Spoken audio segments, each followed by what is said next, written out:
There's a lot more people here than there was when I was practicing in my office. So, and it's 15 seconds, not 5, I hope. So again, my name is James Sanders. I'm a Presidential Innovation Fellow working on education initiatives. Before that, I did innovation work for KIPP schools, was at YouTube EDU, and spent some time in the classroom. So what is a moonshot? A moonshot literally is a rocket going to the moon, but lately it's come to mean the idea of big thinking or innovative ideas.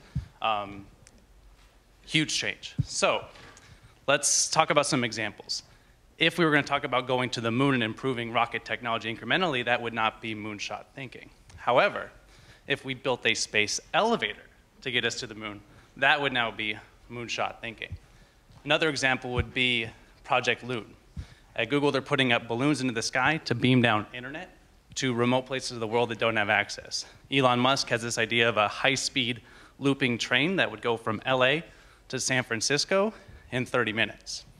But if we think about education, we're stuck in the past. Not much has changed in the last 150 years. Students are packed into classrooms, all delivered lessons from subject to subject to subject. It's a terrible model, and I think it's completely broken. You know, students are given these things called grades. These grades are made up of examples of, you know, how often they raise their hand or how often they sit silently.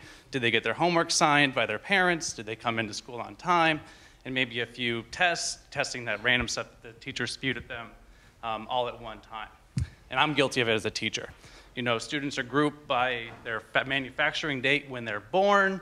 You know, they move through this 13-year assembly line. If they don't keep up, they have this specialized program for them and they're pulled off the assembly line. It's completely broken. So these may not sound like moonshots, but when you think about how little has changed in education, I think they're quite big thinking. So I have 3 moonshot ideas for education.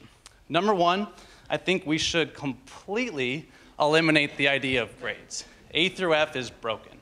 Number 2, eliminate the concept of grade levels, that we think that students can progress at the same time based on their age. And 3, figuratively, maybe literally, break down school walls. So the first, we should replace grades with a mastery-based system where students are given badges or some sort of certificates based on what they've actually learned. So if they master Pythagorean theorem, they earn that badge. Giving them a 79% in math means absolutely nothing to anyone. The other idea is giving them a personalized learning dashboard where the students actually take ownership over their learning, where they can go in and click on areas of weakness or areas of strength and find things that they can work on. Go out there and pull stuff online or find experiences in their community. And whenever possible, learning should be hands-on. Students should be creating stuff, breaking stuff, trying again, tinkering, going into maker movement, and trying to build actual solutions to physical problems, things that we don't do in our lives anymore because Apple hands us a nice full package, and when it's broken, we throw it away and we get a new one. Teachers should be amplified or put up and given the power to do personalized lessons with the students, giving them exactly what they need.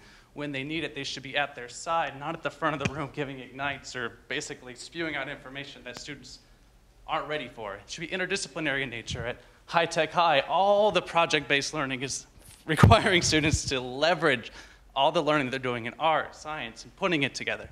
And we should really engage with our communities. The lowest performing schools in our country are often in the cities with the highest or most culturally rich activities. So classes should be taking place at museums, zoos, aquariums, or anywhere possible.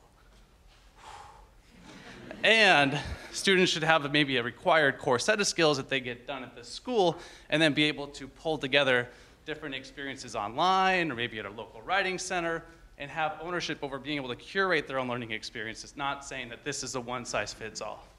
Groups should be made up of mixed ability, mixed age, diverse perspectives, not because they all were born in a certain zip code, they should be in a certain room and given a task. It should be global in nature. The idea that we have a physical classroom doesn't mean that we should be limited to the people that are sitting in it. We have technology, collaborative online documents. The students could join forces with Prague or in Africa or in Asia and work on solving real problems because they're going to take global solutions.